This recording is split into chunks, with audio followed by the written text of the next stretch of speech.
There are so many rich colors out there, rich fall colors to enjoy, and those colors can be found right outside your front door. Now is the time to be switching out the plants in your porch pots to give them a fall punch. We invited Todd Moyer from Shade Home and Gardens to stop by with some ideas, and boy did you, these are cool. Thank you. These are, Appreciate I mean, not it. that I'm surprised. Yes. Mr. Cool Guy bringing us Mr. Cool plants. This has to be a fun time of year. I know it starts to slow a little bit in your business, yes, but a fun time of year to turn over the rich colors like we talked about. Definitely. I'm getting prepped for November. I don't know if you see the mustache. Is that changed what that a little bit, but that's what I like about it most, you know. So but also the plants. Are we talking about a total like dump your pot, start over, or can we add in some refreshers? You definitely can. What we brought today is not that, but this one would be just a redo. Let's get something different in there and start fresh. And what are you seeing as far as trends this year or fun interest items? Yeah, what we really like right now is, you know, we've got decorative cabbages, decorative peppers, and then always the mums. The mums are great. So I like simple personally. I don't like to go crazy, but all of these are very simple, but also have a ton of color.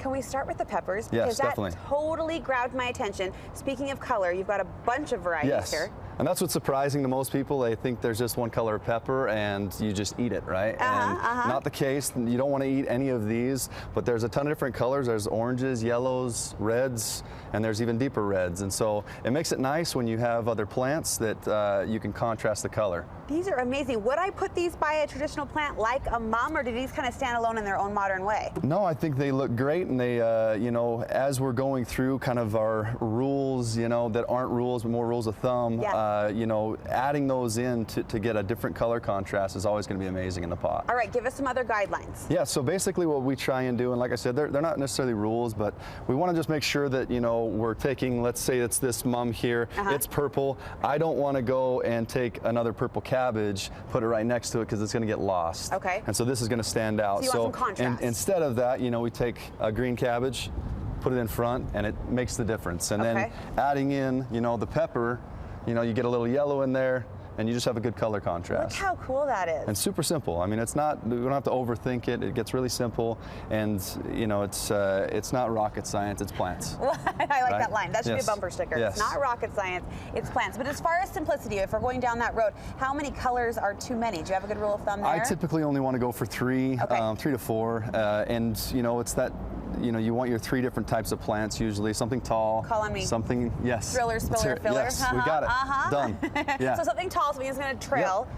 And then a filler that will bunch it in. And I like to have all those be a different color and texture. So I want to pull in different textures, different colors. And you can see that with the cabbages. You know, some of these are very ruffled, some are lacy. And so adding those things in gives it kind of its own little character. The cabbage, I love. It takes me back to my 3-year-old Cabbage Patch loving self. What's the care like on these plants? What should we be It's a low maintenance. I mean, it's just a simple watering. It's nothing crazy. It's not like your succulents, but definitely not something you have to drench a ton of water on. Okay, so we don't need to totally over baby them. No, it's just a once a day thing. And we actually carried some cabbages through the winter, and they came out in spring just fine because our winter was so mild. Was so chill. Yeah. Talk to me about the container. How does that play into the overall aesthetic of these designs and these arrangements? So again, some rules of thumb, you know, we want to have color contrast, and so we're trying to pick the pot, have different color than our plants. This is nice. And then as far as size goes, you know, we don't want to have anything that gets 2 times the size of the height of the pot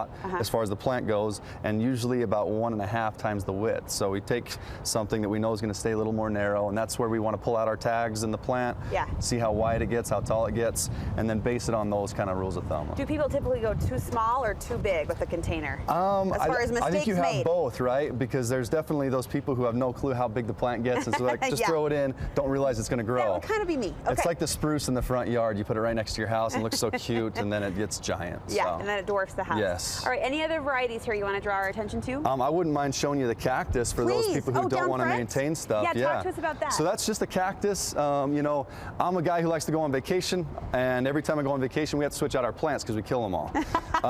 So this is a great option if you want a kind of low to no maintenance cactus. And who would have thought to put it in a pot, right? So you've potted the cactus. Looks amazing, and then if you want to add a little green, you know, you can definitely dress up the edge to get something spilling over the edge, but I like it simple like that. I like the stone fill too. That kind of adds to the clean, modern, sleek look. Definitely. And this is a dumb question. We are in a desert, but I assume they do well here. Yes, they do great. They do awesome. We're not going to kill them off on any vacation or otherwise. Come back around here one more time and just talk me through the finished aesthetic of this, because this is what I want. So you've pulled in the purple, but just subtly. And super simple. Look at this, Brooke. We even left them in the pots. So you just pull those out. I mean, really simple.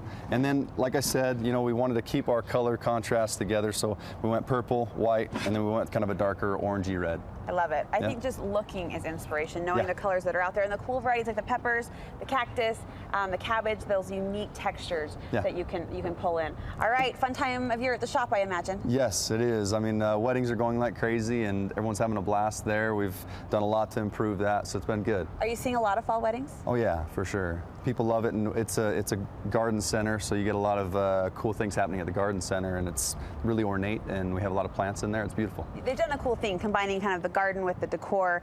It's kind of just a girlfriend's dream visit. So how can we connect with you? Check us out on Instagram, Facebook, our website. Come down to the store. That's the best way. Everything looks amazing, and we're just the 435 South Geneva Road in Orem. All right, Todd, thank you so much. Okay, we appreciate it.